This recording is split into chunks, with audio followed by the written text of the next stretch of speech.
Hello, everyone, and welcome to A Talk With, the podcasty type show that I do. And I am here with the marvelous, the radical Dominic G. Martin. Introduce yourself. Hello. I'm Dom, and I am various things in the Doctor Who community. I do cosplay, do fan films, I do fan audios, and I'm also a big Finnish producer. Not long came home from being off the job actually, so yeah, it's been a good day, and yeah, I Yeah, am very much. Yeah.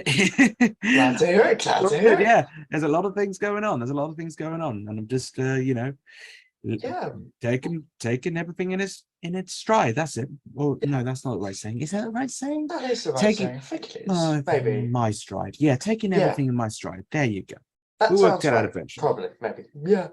I'm So my first question kind of relates to that is, how are you today?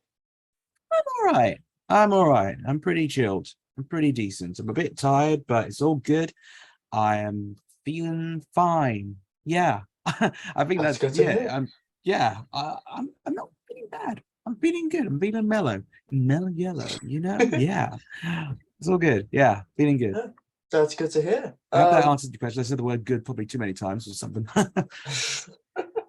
Um, so I wanna so recently you finished filming for DW 2012 because you mentioned DW 2012 and recently you finished filming reshoots for episode 3, am I right? Correct. You are Uh, indeed correct.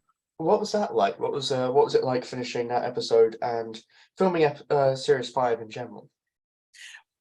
I'm very relieved to have finished episode 3, that's for sure. I mean, we've Mm, been working on it for quite some time, going from concept to concept, but what we needed was those few reshoots, and eventually we managed to end it off on a high. And hopefully people will enjoy what we've got planned. We've got quite a few surprises. Something in there that we've kept very secret, and I hope people will enjoy it. Series 5 in general, I think, is going quite good. We have finished filming the majority of the series, mm, and we just have a couple of key ones remaining, and those will be announced in time. Yeah, it'll be all good. mm, It's been a ride. It's been a hell of a ride, that's for sure. yeah, And I'm very optimistic. I hope everybody just enjoys what is next for the Purple Doctor, and of course, Megan Williams and Tommy Benton. It's going to be yeah. quite a extraordinary journey to watch. I think. I think Mm. people will be delightfully surprised with what we've got planned. Oh yes, and from what we've seen so far, I mean, it's your Doctor's excellent, by the way. Just gonna Well, say that thank you. about. I absolutely love the Purple Doctor, and absolutely loved writing for the Purple Doctor for Mirror Image, which we'll get on to soon. The Purple Doctor, in so few episodes, has become a icon to a lot of fans, I and wouldn't say that. I wouldn't say that. I would, because you're probably one of the most recognizable fan dots. I mean, when we're walking down, like whenever like we're at like Time Fracture or like Comic Cons, people would recognize you. What's Hmm. that kind of like? Because you get recognized a lot from what I've seen. What's it kind of like having that kind of recognizability? It's humbling. It's very humbling.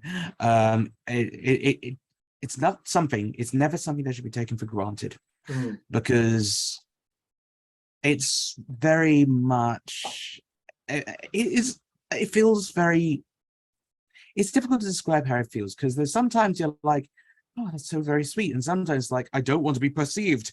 But no, it's lovely. It's lovely when people come up to me and stop me and say they've enjoyed my work. It's very, very kind. It's very sweet, and I just hope I can keep doing things that let them enjoy me, because at the end of it all, that's what I'm here to do. I'm here to just try and entertain people with my own version yeah, of like playing the Doctor, and my own works as well, yeah. and everything I do in the community. I just try to just making people happy, man. I'm like making people happy. Yeah, and you do it It's a nice brilliantly, if you buzz. don't Oh, mind me it's saying. very sweet. It's very kind. I try my best, and I think that should be the ethos of many creators, is just don't take anything for granted, and just hope that whatever you do brings a smile to someone's face, because, you know, it's nice to smile.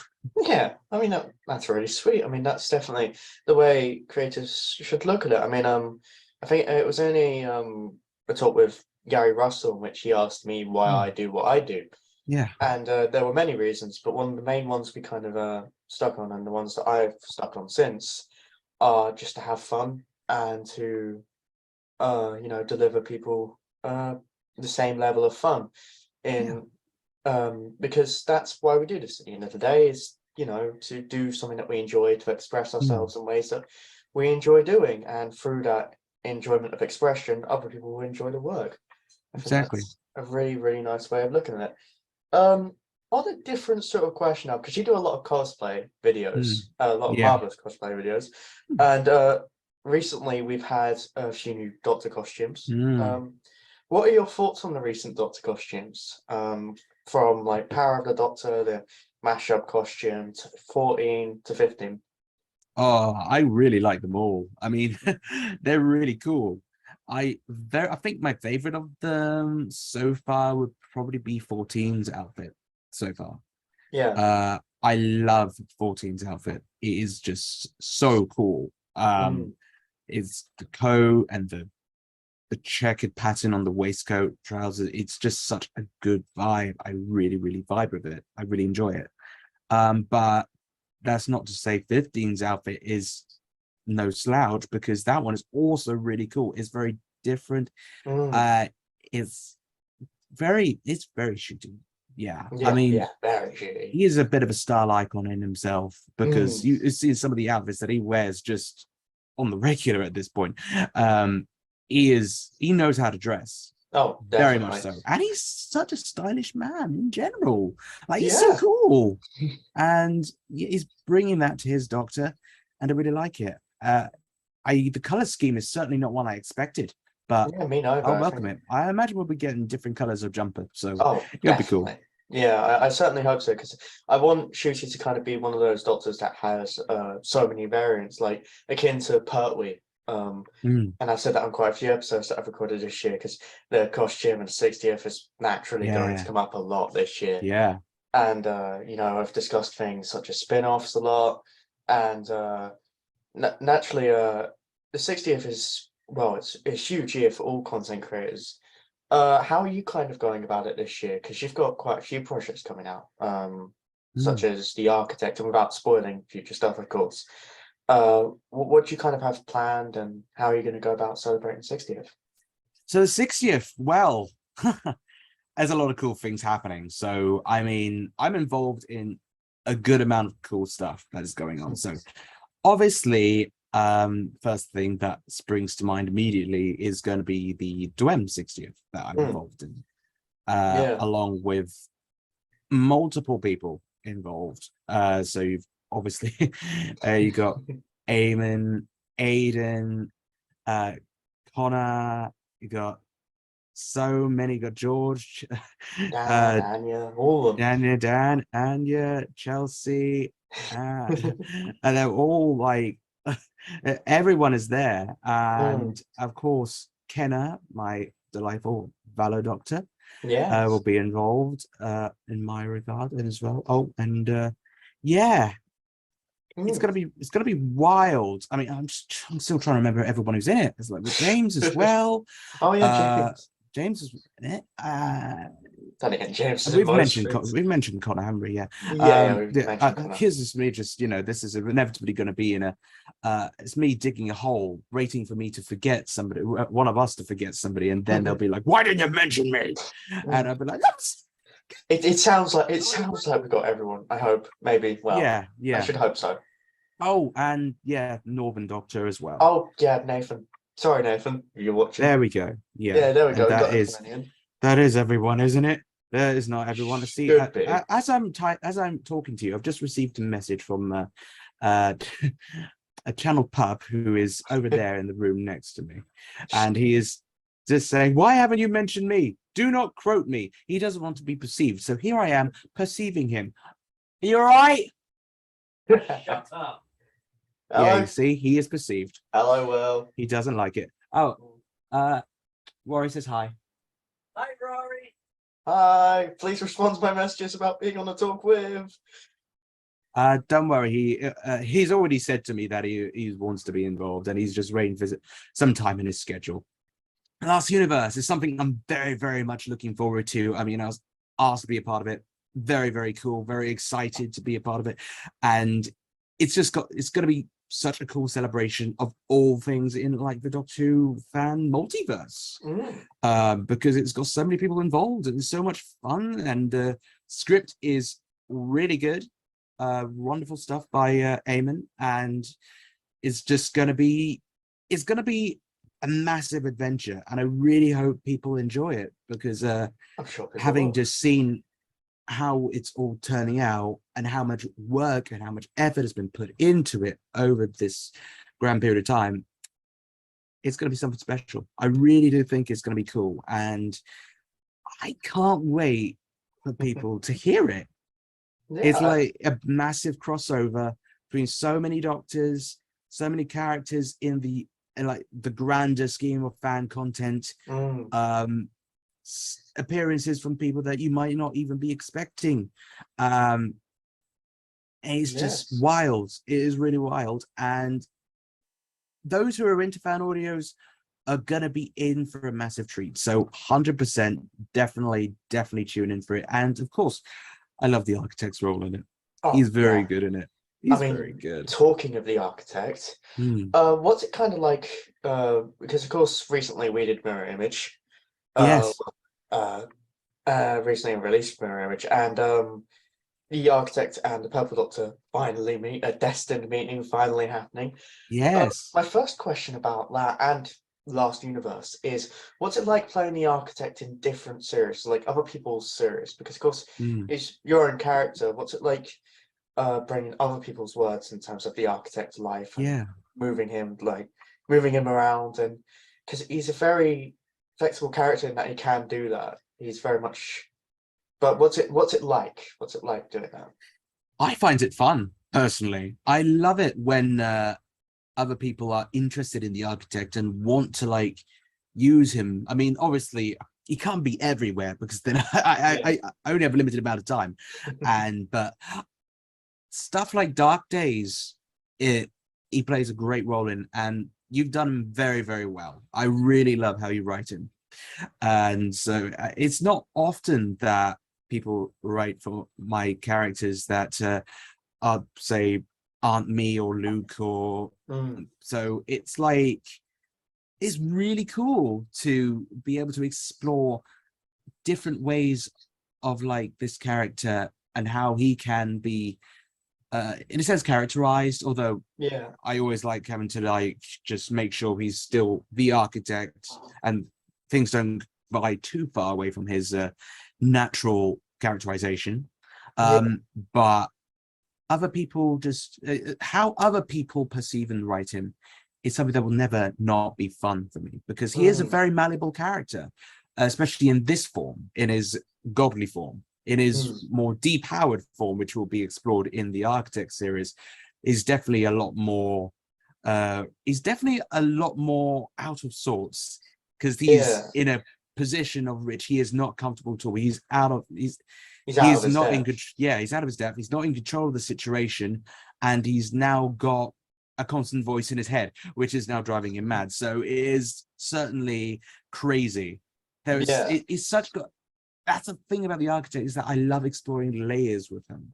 So I love putting layers onto him and being able to mold him in various different ways, and other people's voices flowing through him definitely adds to that. And other people using him is very fun. It's very cool. And obviously it's just like, if people like use him in a way that I'm like, yeah, I vibe with that, then by all means I'll make sure it happens. So yeah, it's all fantastic. Honestly, I love playing him in so many different series. Yeah, Really he's cool. just a generally fantastic character. I mean, I personally love putting him out of his depth in his godly form. Yeah. Yeah, I think I find it interesting that you bring up like how to write character and make sure he always stays the Arkytekt. Because one question that came up during development of Mirror Image and the Endgame saga was how meta can I go with this? How? Because of course, he addresses the witnesses, as he calls them, us, pretty much.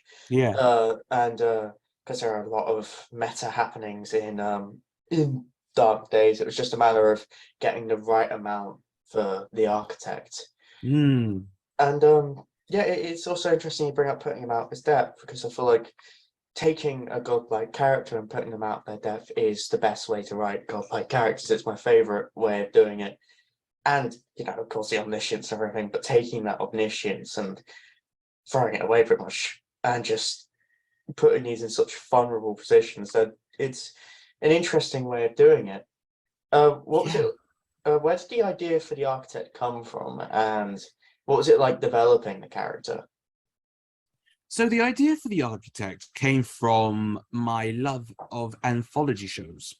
So take the original Twilight Zone, for example. They always had this, the Rod Serling, it was always the opening voice and the closing voice, and he would always give some sort of ominous narration to begin the story of the evening. And that kind of that was like, yeah, you know, that's a cool thing to have, that sort of unearthly voice that travels with you through the void as you witness these stories. And so the Arkytekt kind of came about as my own version of that. In the first series of when Remnants first began, it was originally going to be a version of the Doctor who wasn't purple, just given the stories. But I was like, no, that doesn't work, because if you make a version of the Doctor, you want to explore that version of the Doctor, and I've already got a version of the Doctor in progress that I'm exploring, and I just feel like it would be a waste to use the character of the Doctor if I wasn't going to use them in anything that would fulfill, that would make sense. Like if I have an idea for a Doctor, I want to pursue that, and I want to give that Doctor adventures and everything. For example, with Purple, that is again adventures and everything, and Valor. Yeah, exactly. It's those sorts of ideas that, like, obviously, me and Luke work together on Purple. I work with Kenna on Valor's characterization, and it's that sort of like dynamic that you need to be able to give justice to the character. So therefore I was like, no, I'm not going to make this the Doctor. I'm not going to make this character the Doctor. I'm going to make it something original and new, because if there's something I wanted to do is just like create an original character, and that's how the Arkytekt came about, because I wanted to create someone new. I wanted to create someone in fan content who would be a bit more of an overseer type, a bit more ominous and everything. More looking over everything. Yeah. And so, I mean, then as I did more of the Arkytekt and voiced him in various different Remnants openings and closings, I was like, I really enjoy doing these. I really like this character. I wonder how far I can take him. So then that came, the idea of the Arkytekt series was basically me thinking, how far can I push him? And the easiest way to do that is to put him in a position of which the Doctor would be, but have him having to do things very differently to the Doctor, while also dealing with the Doctor, but being not the Doctor. So essentially, he's a completely different character, as you'll proceed to see, as you'll see as the series begins and proceeds onwards. And very much he has a different. He is very much a unique energy in the 60th as well, because he just has this. He is more of an anti-hero than anything. He's more anti-hero, and he goes through a bit of an arc of development and everything, and like that's from the beginning of the Arkytekt series. You will see he is not at all the same. He is not the same as he is in his godly form. He is like, oh god, this is not good. So he instantly becomes a bit more stressed, shall I say? And stress does things to people, and it does things to him. So that's an aspect of the character I'm very much looking forward to exploring, and and showing off in the series. I hope Well, I that all don't makes know. sense. Yeah, that made perfect sense. I don't know about anyone watching, but I'm really excited for that. And the 60th for DWM. I mean, it's all very exciting stuff because like so many fan producers and fan audio producers and fan film producers got so many different distinct plans for the 60th. It's going to be an insane year. I mean, Absolutely. it's even brought like 5 Who fans back, which is Yeah. insane in its own right, and I'm so happy about that. And it's it's going to be a properly brilliant year. And of course, there's been mentions in tweets about the over 2012 60th plans as well, Yeah. Yeah. which I very much look forward to. Of course, they haven't Yeah. been open about that as of yet, but you were No, filming no. a few things for it the other day, weren't you? Yeah. We have so with the DW 2012 60th is going to be very much, yeah, they're holding the cards very close to their chest. So I'm trying not to say anything, they'll get me in trouble. Of course. But what I can say is that purple is like going to be very much a key part of it, and is going to be like, it's going to be one of the biggest, if not the biggest adventure that he will be in, and he will be a part of. And of course, Megan as well. It's going to be a hell of an episode. And I really look forward to how people see that, because it is going to be massive. It is going to be massive. As all 60th episodes should yeah, be. as all 60th episodes should be. I mean, I don't know if it'll be as massive as the one that Russell is going to be putting out, but you know what, we'll give it a good go, huh? But yeah, it's got a lot of good plans for it, and I know everything that's going to happen. I'm trying desperately not to slip up. You won't get anything out of me. But yeah, it's going to be Purple's biggest adventure, and I'm looking forward to people seeing it. It's going to be great. Yeah, I mean, DW2012 has I know, I've done that. And DW2012 has obviously held, high status. It's well known since its creation, really, about, since its rise to popularity. And of course, your new series is coming out soon, and the trailer and everything. What's it like, kind of, because of course it's been quite a while for the Purple Doctor to get his tenure, his series, because of the pandemic and so forth. What's it been like, sort of, what's the sort of waiting game and sort of, the process kind of been like with Purple and getting the content out and sort of, yeah, just stuff like that? Because of course there was stuff during lockdown. There were the short trips, which were magnificent, by the way. Absolutely love them. Thank you. What was it like? What's it been like for Purple? What's the journey been like? So I mean, it's quite obvious that it's taken a while. Yeah, it's very obvious, and everybody knows that. Everyone is aware of that. I think the main thing of the process was that COVID did not help. Screwed us over massively for quite some time. And I think a lot of it was down to plans changing, and it was the added time that we had that made us rethink plans and want to do things differently. And that stretched even right to the first episode, because obviously there's two versions of How Time Flies. And I mean, loads of people saw the original, loads of people have seen the new version, and the new version is the sum total of Luke becoming more experienced with technology and the filming materials that he's working with, and becoming more experienced in VFX, and for myself as well. And Megan, we've both become better actors as a result of the time. And Ben has always been funny as hell, so he didn't need to change, bless his soul. The thing is, yeah, it's taken some time, but it's just a delight to be able to start cracking on with it.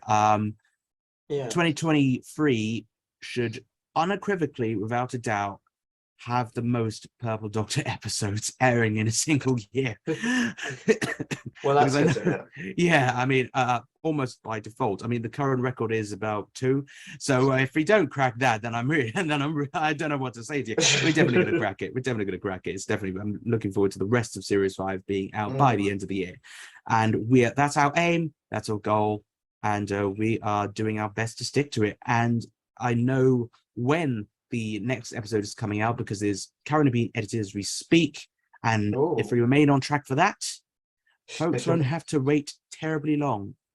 That's And good to hear. That's brilliant to hear. What's it like working with the VFX? Because you mentioned the VFX, and naturally that's a challenge for any actor. What's it kind of? What is it like working with that part so, of the episodes? oh, it's very easy for me. I just visualize what's going to be there, and I just act accordingly. Luke handles the VFX. I know Dan Patton did a lot of VFX as well. Dan Patton and Luke does. It's. I mean, trying as an actor, you try your best to just like follow the script and make sure you give the best performance possible, and everything around you is formulated afterwards.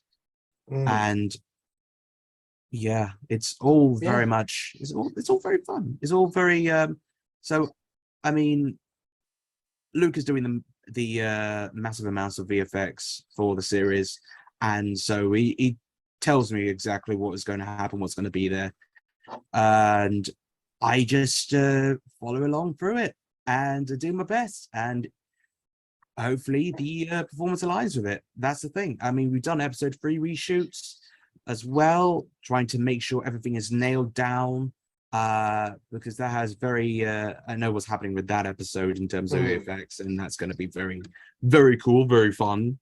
There's been a few pictures of stunts that have been done, Megan's stunt in particular. Yeah, exactly. And it looks very ambitious. I know it's a time loop story, isn't it? Yes, it's a time loop story, and I do love a good time loop story. So do I. I mean, one of my favorite time loop stories is Cause and Effect from Star Trek: The Next Generation, and funnily enough, I was having a discussion with Philip Hawkins about Star Trek because I haven't seen it yet. I haven't really. You need to. I know I do. There's so much. I had to ask Phil what sort of area to start with, and the answer they gave was it depends on what you like. But what would your answer be? What would your answer be? Where should I start with Star Trek, and where do you think the witnesses should start with Star Trek? I think people should. Okay. Oh God, it's a tricky question because there's so many places to start. There's more places to start than Doctor Who because Doctor Who you can either go over 2 ways. You can start at the beginning of classic, you can start at the beginning of new, or the third option is that you can just tune in at anything you want out of sequence when it comes to the classic series. Not recommended with the new series. Or fourth option, the books. Fifth option, Big Finish. Sixth option, Big Finish. Although I wouldn't necessarily recommend starting with the books and Big Finish as your first port of call when getting into Doctor Who, because I feel like I feel like you should definitely expanded media, but you might not have a clue what's going on, and you probably should understand like the barest bones of the show for sinking your teeth into the expanded stuff. I really want to introduce someone to the show using Zagreus. Are you sure? No, but I feel like it'd be a really, really funny way to introduce. They probably wouldn't watch it afterwards, but it would be funny to watch. It would be a noble failure, but a noble one all the same. But yeah, Star Trek. So I would recommend. I don't know. My heart says the original series in the 1960s, but I know that it's not necessarily the best place for someone to start. But however, I'm going to say the Next Generation is timeless TV. It has aged very, very well, I think. Yeah. Aside from the first series, everyone says that. I'm looking forward to watching that because I want to check that one out. Yeah, there's 6 series of mostly gold. I just think it's the most accessible because you can get away with just watching this episode of Star Trek: The Next Generation at random, and you will would get to grips with what's going on. People in Star Trek, that's the crew. Something bad's happening. That's it. It's so episodic. And that's one of the best factors about it. It's just so much fun. And they got the cast that's so likable.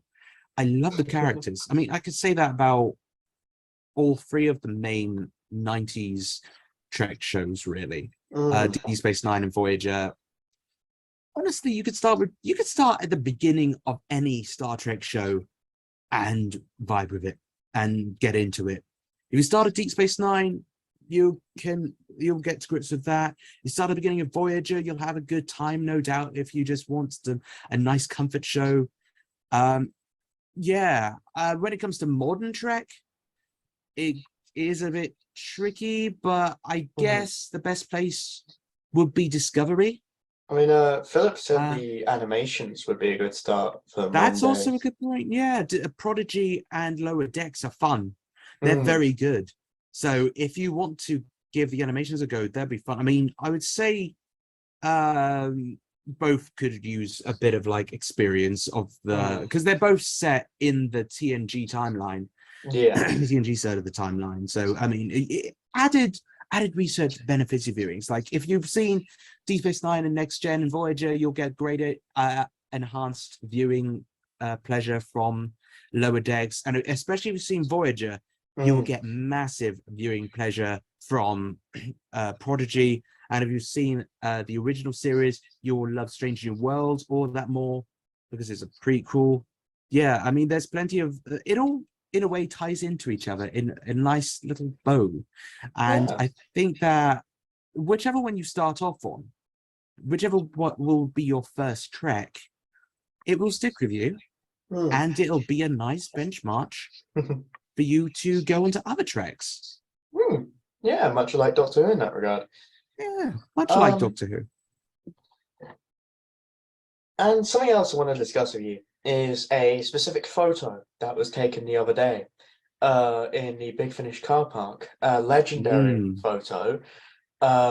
One of the best photos I've ever seen, and I can't imagine what it was like taking it. Of course, you had to act very professional, but from an unprofessional viewpoint outside of work, what was it like taking that photo between Joe Martin and Peter Davison? Well, it was very much a fanboy's dream come true. I was just like, oh my goodness, this is happening. Yeah, that was wild for me. That was a wild moment. Obviously, I can't talk about what the specifics was happening, but to see those two together and see them meet was really, really cool. And like, Peter was lovely. Joe is exceptionally lovely. Such a remarkable, phenomenal human being. And yeah, honestly, it was just such a cool moment to see two doctors crossing over. Like Davison was my childhood favorite doctors. He was one of the first doctors I really loved. And Joe is one of my recent favorite doctors. So like that is just like it's like a clash between my childhood and my modern life. So it was fun. It was like, yeah, this is full circle. This is cool. This is great. This is happy. I'm happy. Just just hope my phone doesn't die or run out of storage at this point in time. That would have been. If it ran out of storage, I think I would have just shot myself on the spot because I was just like, it'd be just like, hell no, this can't happen. I think I think any fan would have reacted that way, and the fact that you managed to keep professional is quite the achievement, because that is a moment that will forever be in time and space. Talking about Big Finish, of course, we can't be too open about anything to come, of course, because Big Finish is consistently producing content and amazing content. From what you've done so far, certain things you have to keep secret, of course. What's the production process for Big Finish like, and what was it like kind of getting that job and working with them so far? Well, working with them has been exemplary. I've really enjoyed my time working with them. They're all such lovely people. All such lovely people. And that is one thing that I will have to absolutely stress. because I've been treated very, very kindly by everyone working there. I mean, David Richardson, such a lovely man. He got me in for the job. He's a delight to work with. And there's Jason as well. Spoke to him a few times. Oh, Jason Haig, I should specify. Yeah, he's these larger than life people who I like admired from afar. Now I'm like actually being able to speak to them. It's insane. It's insane. But as I said earlier, take nothing for granted because everything could just come crashing down like that. So I embrace every single opportunity I'm given to work with that company. I just absolutely adore it. It's so they are lovely people. And I am just over the moon to be a part of the journey of characters that I have adored. Yeah, and I think everyone, when the news dropped of you working with them, I think everyone was over the moon to hear that you're part of that now. Because I mean, from Doctor Who Remnants alone, I mean, you know, you've got this creative spark about you, and it's amazing to see it kind of comes light in Big Finish as well, and that side of Doctor Who. I mean, of course, you've done quite a lot for Big Finish so far, so you've had quite a few different roles, and you wrote a Chameleon story, I believe. Yeah. Yes, you wrote a Chameleon story. What was it like writing for Big Finish? Because I can imagine that was quite different from everything else, and it was, yeah. It's definitely different in comparison to fan work as well. Because what did you find there were more restrictions, or what was it kind of like? Was it, stage is yours? Well, that's the thing. I mean, you really have to bring your A game when working. Like, I always try to do my best at the best of times when it comes to writing, but it's like, oh my God, when you're writing for like BF, you do have a bit more of a, you do have to be like, okay, right, we need to restrain our Spanish like things, and you really have to just get down to it and do your damn best and try and put out the best stuff you've ever done every single time. Yeah. And like, I try my best at all times with fan content, everything, but with Big Finish, you're being helped, you're being guided by the lovely script editor. And in my case, it was John Dorney, who was a dream to work with. Wow. Phenomenally lovely bloke. And he helped me learn a lot about like how Big Finish does scripts, how you really should be writing. So I've learned a lot from the process, and it's helped me become a better writer. Yeah. And it's just such a the whole experience was great. And you just get notes back, and then you put something forward, you get notes back, you put something forward again, and they pick up on things that some logical fallacies they might put in your story that you're like, what the nothing? Nope. You've completely Look at frozen that. on screen for a second. And you're like, it's just, it's crazy. And oh, hello. Yeah, you're back. You're back now. You're back now. Sorry. It was from with the logical fallacy thing. Yeah. So you pick up on a logical. They'll tell you a logical fallacy in your script, and you're like, oh, why didn't I think of that? And it'll just make you think, you know, that's something I should take on board for future reference. Because that's one thing about BF is that they will very much endeavor to help you be a better writer. Yeah, and I'm very grateful for that. You know, just from like talking to Gary Russell on this podcast, I learned a lot more about the direction that I want to take myself down in the future, and how I want to express myself in a fan capacity. And one thing that I love about John Dorney, that he says, not only as a writer, because he's a magnificent writer, but also he said once on Twitter that, you know, we're all fan writers. Even when working in an official capacity, we're all fan workers, fan writers, and we express ourselves in a fan capacity. And I think that's a magnificent way of putting it. I think so too. I think, but of course, there is the levity that Big Finish is a job and industry standard scripts. And it's fascinating to hear about that and the process behind it and the help that you get, because it's really fascinating. And of course, you've held producer roles. I've done a fair bit of producing, which has been really, really cool. Mm. And yeah, I am. Oh, it's so cool just to be in this position. It's insane to me. But you know what? I take nothing for granted, as I said before. You should never take anything for granted, because again, it could come crashing down. And I touch wood every single day to make sure it doesn't, because it's such a ridiculously privileged position that I am in, and I'm aware of that. And I'm just so happy to be there, and I will do my best to always just to make sure I do the best job I can. Yes. So you attended the Power of the Doctor screening last year, the big event of the year. What was that like? Because that looked surreal from what I saw. It looked surreal. Dude, I felt so unworthy of being there. Like, oh my God. I was like amongst, oh God, like the stars. Oh, it makes me feel ill just thinking about it. I was just like, why was I there? But it was incredible. It was incredible to be there and to mix with people and have lovely conversations with people I just seen from afar. And oh, it still baffles me to this day that I was there, and it's just so exciting just to be able to speak to people involved in the production. I spoke to the director of the episode. I spoke to like the people involved in the episode. I got to chat with Jodie briefly, and Mandip, and oh goodness, and the lovely Sophie Aldred. I even shook hands with Chris Chibnall. I was like, Christ. I just like, oh my God, they all know my face. They know my name. They know me. They know me. I mean, it just sounds surreal. Just listening to you speak about it, to be honest, it is.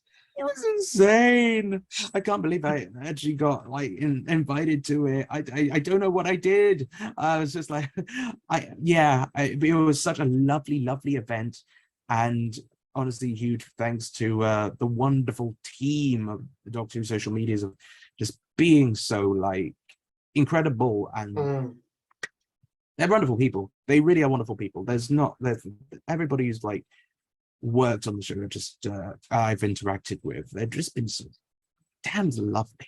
And I love that atmosphere for the show. It's just, it should be a lovely show, and it should have lovely people running it. And there are lovely people behind the cogs and the workings of the show and Big Finish. It's just, and I can say that from experience at this point, and it's very lovely to say that. Well, I'm glad to hear it, because for shows, this show is very core. It's about being kind, and you know, the Doctor as a character is a huge focus of their character is to be kind, run fast, love hard, as Capaldi beautifully put it, love hard, run fast. You know, just be kind. And I'm glad that those, because in the fan base, the core values of the show should be echoed. It should be reflected. Yeah, and I'm glad behind the scenes it's almost, well, always echoed. And I'm glad. I'm really glad. And in the cast, the crew, everyone, I'm really glad about that. And it sounds like you had a surreal experience. It sounds amazing. I mean, shake hands with Chris Chibnall, talking to Sophie Aldred. I mean, I spoke with just Sophie, which was great. And Jodie and Mandy have been getting time to talk to them as well. I mean, just seeing them at Comic Cons is insane. But you know, they are bundles of energy as well, and it is they're delightful people. They are amazing. And another thing I want to mention about something huge that happened last year is you were on the radio as well. Oh yes, 3 counties. And it was a beautiful interview, by the way. Thank you. Yeah, and what was it like being on the radio and getting a chance to talk about your journey so far and Doctor Who and how much it's meant to you? To be given the chance to go on the radio is just, it's amazing in its own like way, and being approached to like do everything that I was doing, the video and everything, that was so lovely. I mean, it was just amazing to pay tribute to my mum in a way that can be immortalized, because she did shape me. She shaped me and made me who I am, and I will forever owe her that. And to be able to just put that out there and make sure the world knows about my mum. It was a It was just wonderful something I wanted trip. to do. It was a She, wonderful trip. yeah, You should be very proud. she was wonderful, and Yeah. she is wonderful. And as long as everybody knows that, everybody needs to know that.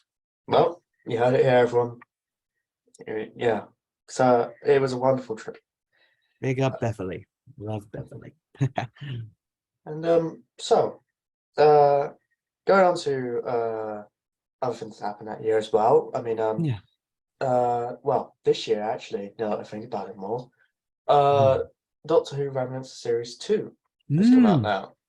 And I mean, strong part of that interview was about mental health and all that, and your journey so far. I love the Doctor Who Remnants episodes that are about mental health. They're some of my favorites. So like the Christmas special that recently came out, that's one of my favorites. The Christmas special, I absolutely adore Yeah. that one. And Thank you. completely forgotten the name of the episode, but the two brothers, the two Oh, the lost Last Brothers on Earth. Last Brothers on Earth, that's the one. That one was magnificent. They're all magnificent. Okay, so with that side of Doctor Remnants, the side that focuses on mental health, how do you go about conveying that in your audio stories? One of the most important things that I feel I should do is be honest. Be honest about one's experiences with mental health and use that to channel into the experience that you have.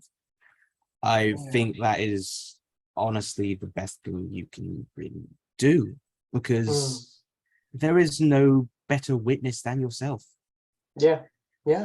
And I feel like, and if you are someone who has had mental health difficulties, then honestly, it is not, you'll know that it's not an easy thing to deal with. But one of the things that I think can be good is expressing creativity and making creativity out of it. Oh yes, It's one of the best things you can do. It's never nice to go through, but you don't need to let it define you, and you should never let it define you. And I try my best to just be as honest as possible as I can when it comes to my own struggles, because sometimes it's nice.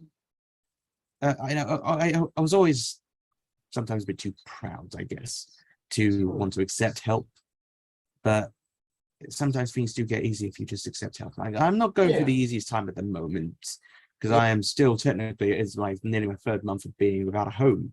So I'm currently being put up by my wonderful friends, Will and Sam.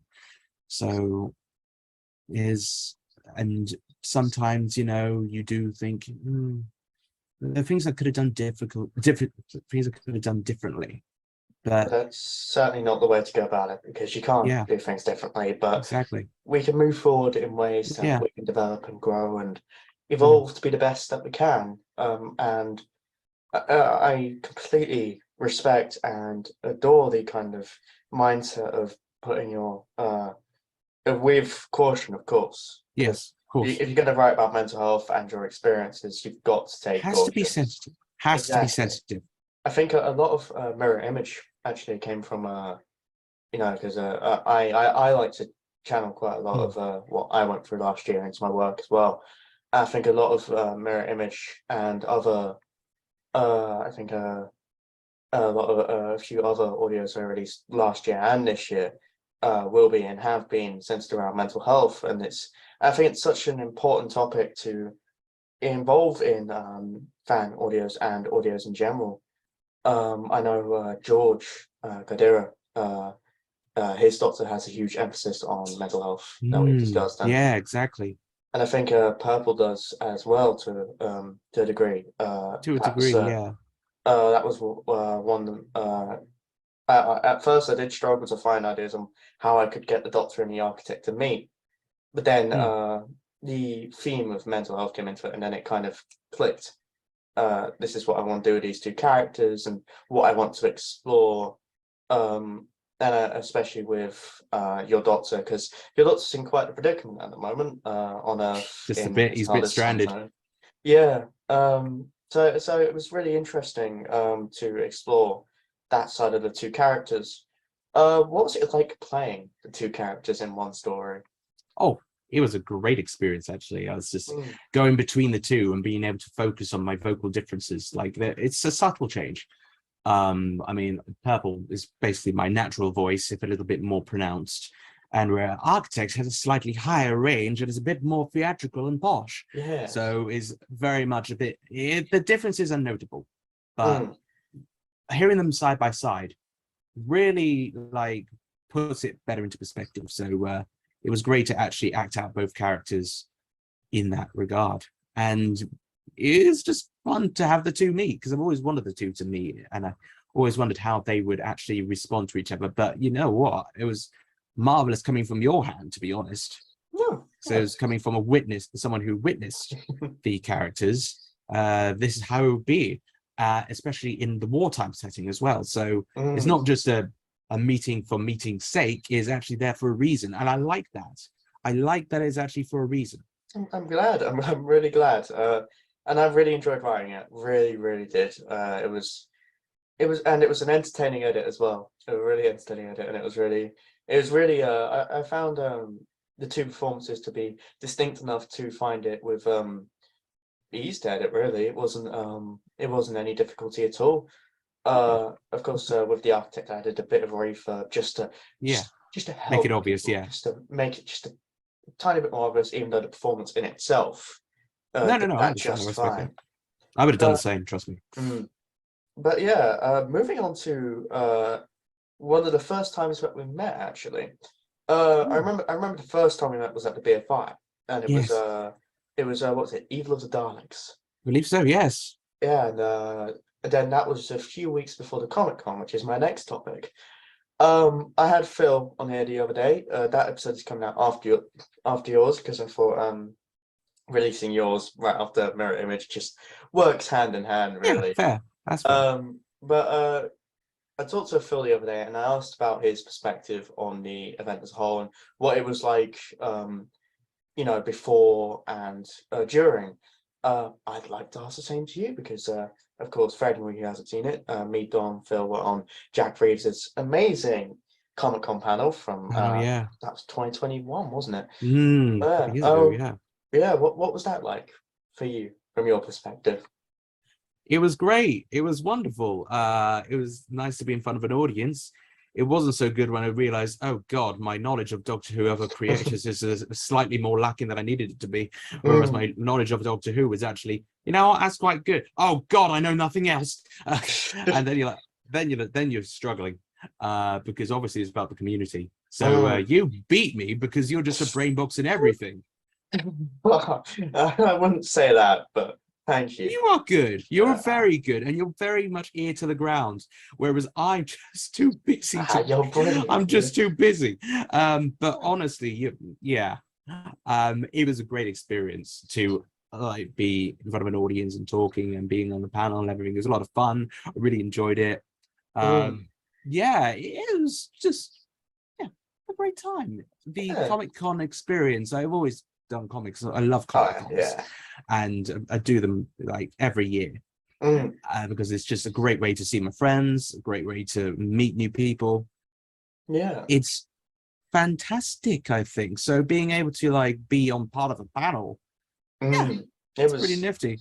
It was completely surreal. I mean, I hadn't even I'd just done a face reveal weeks prior to that panel, Yeah, so that was like my first time in being in public public, yeah. being Rassilon Productions. I mean, it was kind of the first time I'd really even like discussed it with my parents, my family, that I was doing Mm, this sort of thing. So that was kind of the moment where it kind of all fell together, and yeah. I was discussing it more with my family, and it was a fun time, and the panel itself was amazing. And of course, we were in the audience for the next two. What was it kind of Yeah. like looking at the show that we'd done first, from an audience perspective? Well, it was counting how many times that Jack wanted to avoid me asking a question. It's Yeah. just like, oh, he keeps on walking past. Oh, he's pointing to the person directly adjacent to me. Oh, he's pointing to the person next to me. Oh, he's pointing over me. Great. My hand is up, Jack. Answer me. I have a good question. Anyway, yeah, so I I joke, of course. Of course, of course, I joke, of course. of course. Yeah. No, it was great to be in the audience and just watch each one as it went along. I mean, Mm, I enjoyed it. It was fun. It was a fun show. Both times yeah. were fun, and I'm looking forward to the next one. Should it go ahead? Should it hopefully go ahead? Yes, I don't man. know who is going to get on it, mind you, but I Yeah, imagine there's it'll be fun. someone fun and interesting. Well, there's plenty of options out there, all around the Absolutely. fandom. There's never going to run out of them. There's a huge amount of people they can get on, and I mean, that's the thing. I would say some suggestions, but I don't want to raise anybody's expectations. So I am not in the Of know, course. but yes, honestly, Um, very, very good. and you talked about Comic Cons. Of course, we've met a few times at Comic Cons. We've Yeah, been to quite a few. I've already pre-booked mine this year. Quite a lot of mine this year was yeah, cool. from me because I've developed a love for Comic Con since since that panel. As you I should. went to a few. I've went to my fair few before that, but afterwards, just a flurry of Comic Cons in 2022 and now 2023. Uh, what kind of draws you towards the Comic Con experience? Because you said meeting with friends Hmm. and of course you do a lot of cosplay. Uh, Yeah, yeah, how would you kind of describe the atmosphere for someone who hasn't gone to Comic Con, and what kind of draws you towards it, or drew you towards it? I think you've got to go for Comic Con with a certain purpose in mind, like either is to meet like-minded people in the fandoms that you're a fan of, because Mm, there was all sorts of meets, or you're a collector and you want to collect new pieces of merchandise, or you want to see or you're a photographer and you want to take pictures of people we call cosplays. I mm, think that there's many reasons to go, and there's something for everyone, really. yeah. Uh, Especially if you're into nerdy stuff, of course. I don't think you would get much out of it if you were, for example, a car enthusiast, um, unless you're a Transformers fan, of course.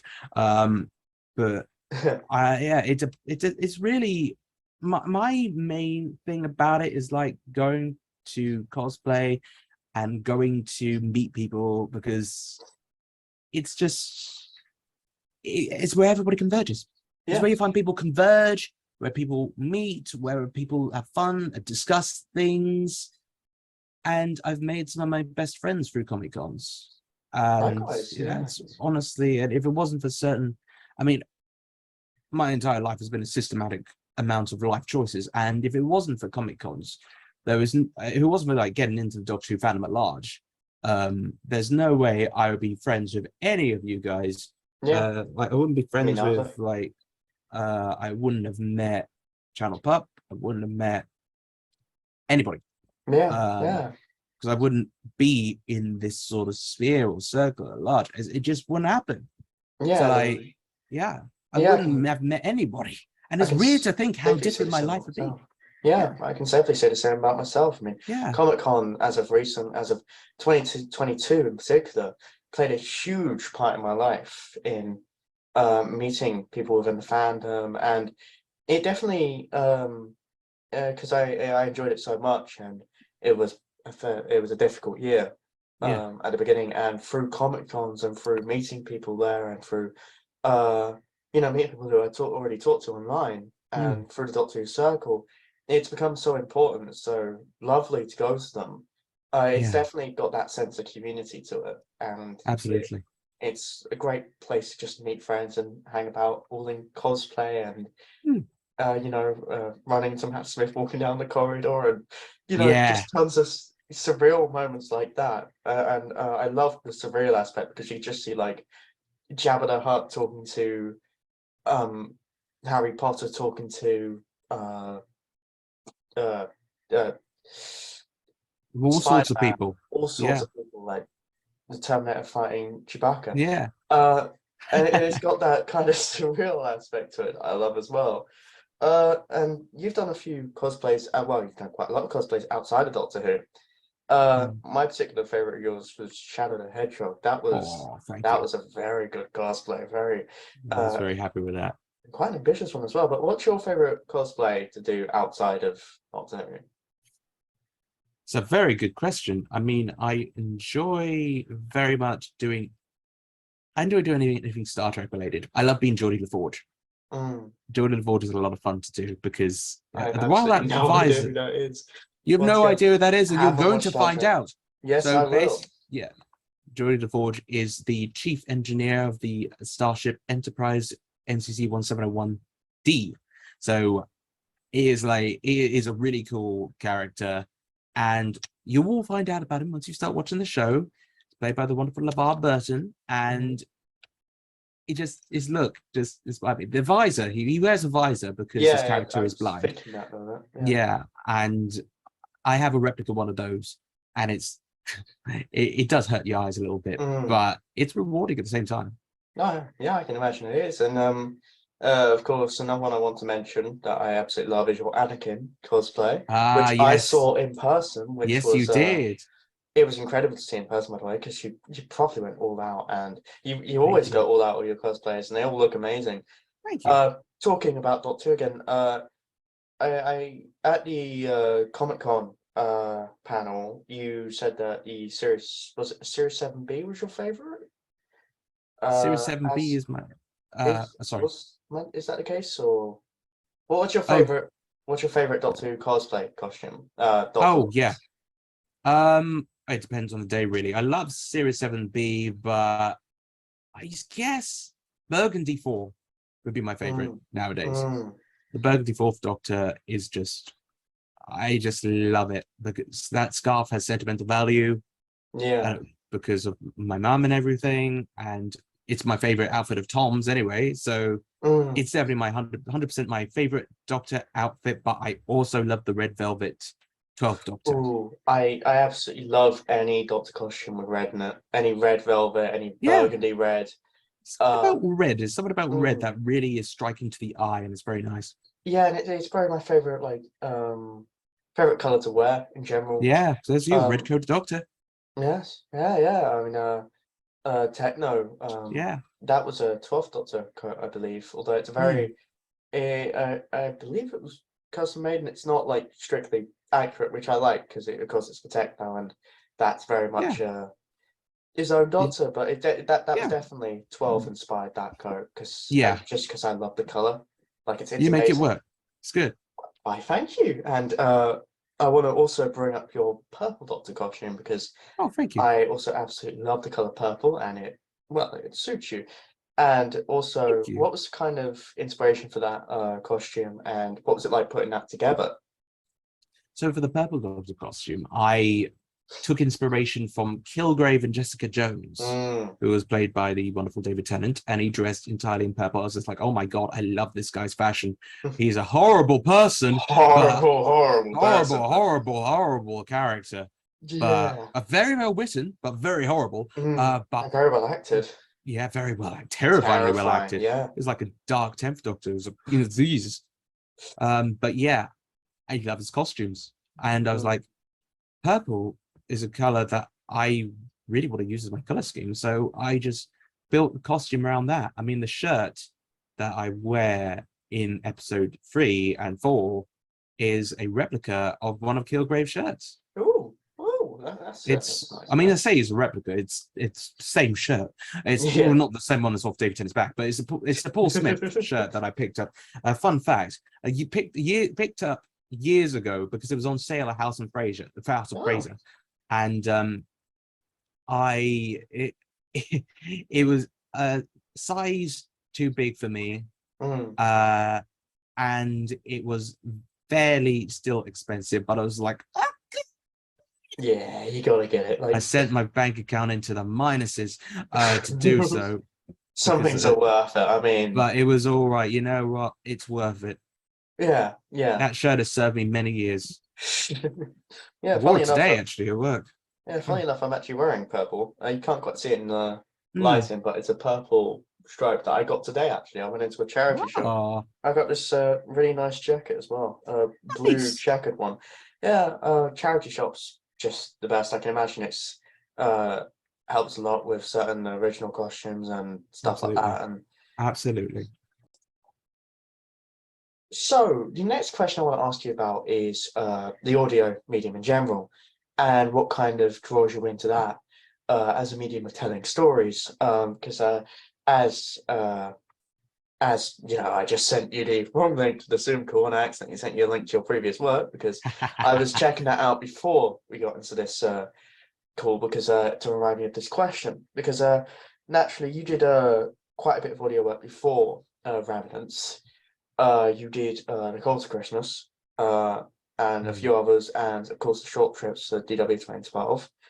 Yeah. What kind of draws you to that medium of storytelling? Well, the imagination. The Mm, imagination is limitless because you can do whatever you want in audio. yeah. You don't have to worry about visuals. You can put in visuals if you want, but they'll be obviously different to live action. Mm, But no, it's just there's no budget really required when it comes to audio. It's all I about thought what exactly. your sound effect capabilities and things like that, and Mm, the actors you get in and the characters you create, write, the concepts, the stories. It's limitless, really, yeah. in terms of from a story perspective. And the only challenges are, of course, just actors and editing. Yeah, my It, thought process exactly. yeah, Yeah. it's just incredibly creative and underrated medium, I would say. Oh, definitely. I mean, you know, we get all these discussions on Twitter about it, and I feel like it goes underappreciated quite a lot. And Yeah, I think for what it is, it's very limitless. And when the medium is taken advantage of, can provide some really unique stories. And most of the time, it is. I find, and even when the medium is to tell, you know, it can tell any story with that medium. It just is dependent on your imagination rather than the budget. And I think that's such an amazing and sort of insightful way of expressing yourself when telling yeah. stories. And yeah, so what was it kind of like learning in terms of that medium? And did you kind of throw yourself into it, or was it like it was a gradual process? Yeah, stage is all I yours. think it was a gradual process because I was listening to them and just trying to get a feel for them, Mm, and just seeing other people do them like so well that really inspired me to do it. And obviously, Big Finish being the best motivator. mm, I think that generally just that was the thing that really that was what got me into it primarily. Is just like I yeah. want to do something as cool as Big Finish. Now, obviously, high ambitions for a slightly younger me, but you know what? Did my best. And Mm, like stories like The Cult of Christmas, which I did years ago, um, are ones I'm very proud of because they got me on the journey that they inspired me to do Remnants. yeah. And I'm very happy. And the game station one I did at the Chase as well is one I'm very, very proud of because of how different it is. Mm, And I really just thought that I could do an experimental van audio. And that yeah. really struck me as definitely being experimental, that's for sure, but in the best possible way. So I'm very happy with the works that I did before, and they definitely helped me gather my skill set into what I've become today. I mean, it's a refreshing take to hear that, because there are so many creatives out there who kind of throw away their old work, you know, kind of like in a way, you know, look back on it and don't sort of see that aspect to growing and the older projects kind of helping you get to the point where Yeah. you are now. I was very much like that myself. I deleted a few of the older ones and Mm. didn't see the sentimentality in it, and the fact that there's Yeah. still a product there, there's still something that's you've expressed yourself there, and that's important. That's the important thing, is that you've expressed yourself, you had fun making it, and you told a story that you wanted to tell at that time. Maybe you don't want to tell it now, maybe you want to Yeah. do it differently now, but you shouldn't remove the older ones just because that, and that's my viewpoint at least. And yeah, next question I kind of want to ask is about your creative process as a whole. And I ask this pretty much everyone that comes on the show, and just to get an insight into the creative process that the people I'm talking with, such as yourself. Yeah. How would you kind of describe your creative process and go into it? Well, my creative process is generally throwing ideas at a wall and seeing what sticks. Mm, I just hope that I love watching other mediums and wait for something that inspires. Like I yeah. like watching anime and sometimes a nice cityscape of a city of the future, like in say Akira or Ghost in the Shell, that sort of show that inspired me for the setting of the Arkytekt series. Mm, And it's generally stuff that I feel like, yeah, I get inspired by watching consuming a lot of media will inspire you to make your own. If you keep watching stuff and keep taking in like what people have done, eventually you can like be like, "Ooh, wouldn't it be cool if it starts by like putting a twist on something, and then that yeah. twist organically becomes its own thing." Mm. And I think great bit of advice I heard, I think it was from Alan Moore, I think, Mm. was not to just check out things you enjoy, but also things that you don't enjoy. Yes, Things exactly. that don't particularly, and it kind of gets the idea as well. Well, I could do something that, it's sort of like you're not going to take inspiration from things that you don't like, but you're going to No, want to, it sort of charges your creativity in a way that you want to do something that you like. So watching something that you don't like kind of inspires you to do something more that you would like in a way. yeah, If that made any sense yeah, whatsoever, I yeah, it have makes no sense. idea. Oh Uh, no, it does. That's the thing. I mean, everything. That I mean, well, most things that aren't like driven by hate or anything, mm, have artistic merit, yeah, and everything and can have an effect. I, So I don't think yeah, I completely agree, and I think as long as when you're watching something that you don't like and then you go on to do your own thing, that you're not writing your own thing purely out of hate for the thing that you've mm, just watched. yeah, Every bit of art has its own merit, and it's got to be your own thing. And I think Rusty Davis said something the other day about writers being angry and so forth. And if you're writing solely for the purpose of being angry at this one product that you didn't particularly mm, like, then it won't be what you make will just be hating on that, and it just won't be. mm, It won't be because the thing with this industry is that it's guided by love for telling stories for the love of stories, if you yeah, will. And I think that's the main thing at the end of the day. And yeah. going on to another question that's kind of related to that I ask everyone that comes on this show is about burnout because it's Oh such yeah. a key sort of what's the word I'm looking for? It's an obstacle for It's an every creative inevitability for some. and inevitability. I'd say for everyone really, because I feel Mm. like everybody goes through burnout at least once in their lives. How do you kind of deal with burnout? What's your kind of mechanisms for moving forward from that? I think when you burn out, then you have to take a break. You have to know when Mm, to take a break, and then you can yeah. recover your creative juices and just regroup, recover, and move on. Mm, Because I don't think there's any point in trying to get you know, water out of a stone or something like that, blood from a stone, whatever that analogy is, because it's just not going to happen. yeah. So you just have to try and just, relax. And well, that's what I've done in the past. I've just Mm, relaxed and just stopped outright and just watch stuff, do other things around the house. Eventually an idea will come to you and then you can gradually restart again. yeah. So honestly, it's just a case of just bearing with it because our minds can do funny things. I've gone through burnout many times. Me um too. Yeah. you just need to keep going when you feel you can, not Yeah. forcing yourself to keep going when you feel you can't, because that will be more harmful than anything else. Yeah, and I feel like, yeah, I couldn't agree more. That was a key thing I faced with Mirror Image, actually. Now that I think about it, well, Mm, pretty much all of Dark Days and the Endgame Saga and all of yeah. most of these the projects I faced a heavy burnout last year, a heavy, heavy burnout that lasted the entire year.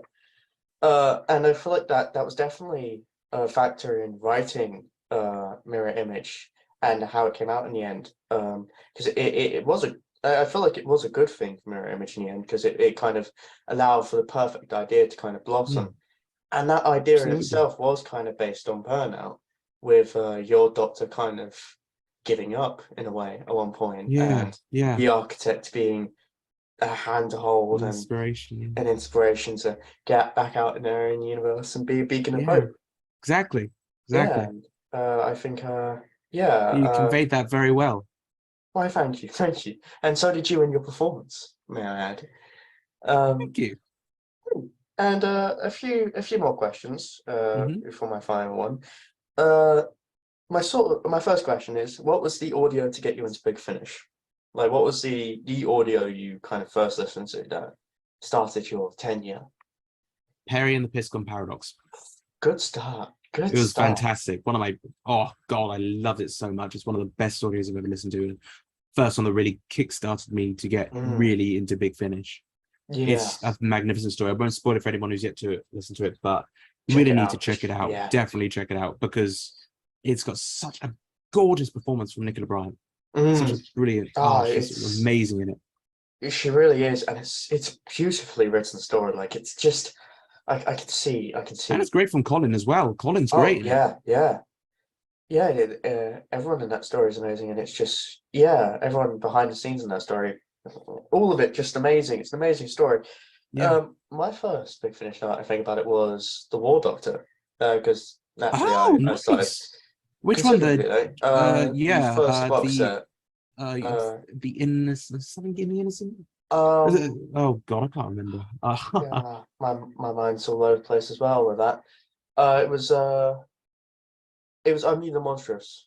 That's it. Why did I say That's innocent? the I meant one. monstrous. Yeah, Yeah. I think what is it? The War Masters. Is that what's the wow? That's one of my favorites. How could I forget the title of that? It's a podcast curse every time, people come on Yeah, it. yeah. They go out of your Never mind. I remember. know the feeling. Yeah, I mean, yeah, that was my first, and then the Sirens of Time, because thought why not start at the beginning, which is a good Mm. start to be fair. It's a great start. Because you get, well, three doctors, three unique stories that blend into one. What more could you ask? Yeah. What more could you ask for? Yeah, it's interesting. What would you recommend people start with? If Oh my you know, God. yeah, what would you Well, recommend to start? I'm I'm gonna say start with the Eighth Doctor because Yeah. that's a whole new tenure ready to go. That's one of the one Oh, of the yeah. classic Doctors, and Mm, come on, immerse yourself in his stories. But yeah. I would say a more accessible starting point would be the 10th Doctor stuff, because especially for new Mm, fans, because yeah. obviously you've got some stories with Rose, Donna, and basically the whole season Dalek Universe, which is a season unto itself. Yeah, I highly recommend Dalek Universe. I think Dalek Universe, I was on the edge of my seat from Mm, beginning to end. It's such a diverse and interesting story with mm, so many unique turning points. It's definitely worth checking out. I it's an think event. my I put a review on Twitter once that ended up in one of the trailers of that, actually, I think. Oh wow. I think that's how I met Jack Alexander, Ah, because oh, both of our quotes ended up in the trailer, and then he messaged me and I messaged him.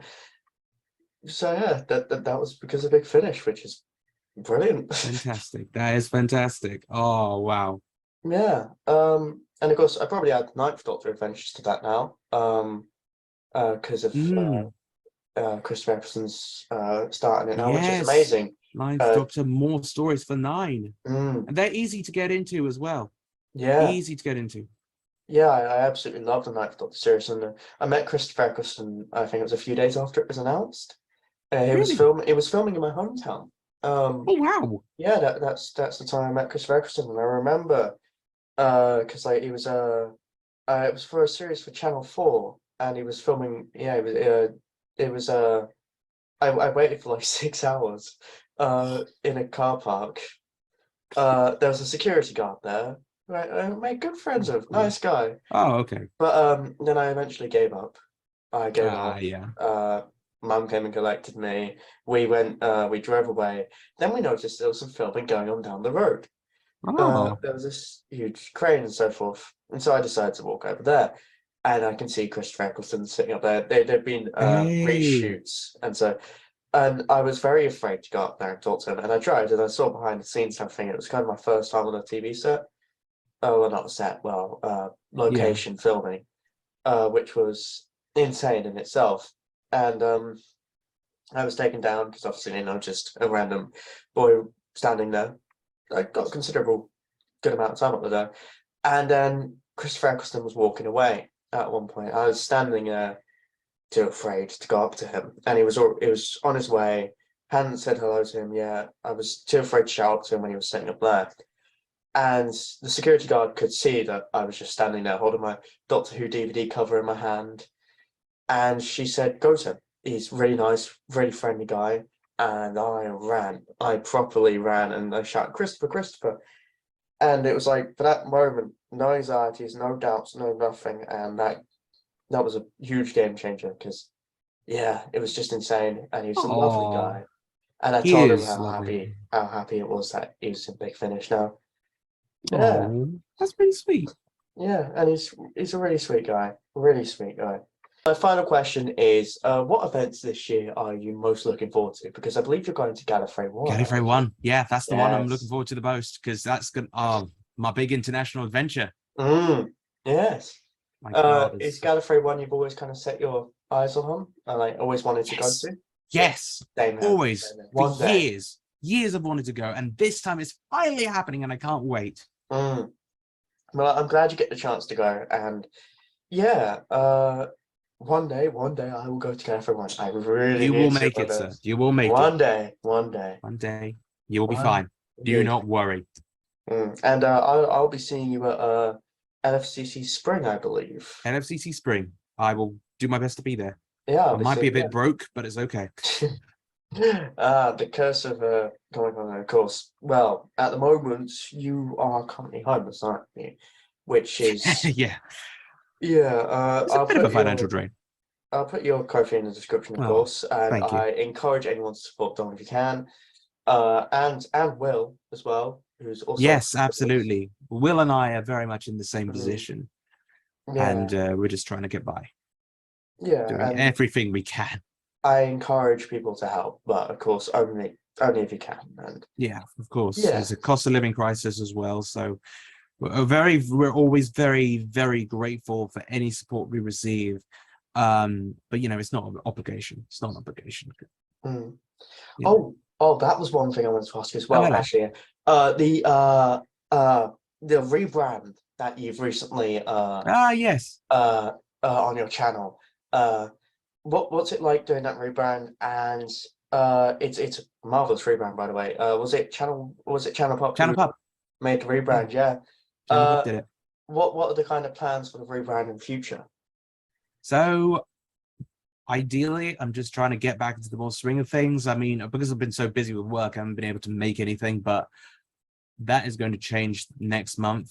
Mm, And so be a few more ranking videos, a few more like those sorts of list things. Yeah, it's gonna be good. I hope people enjoy the content.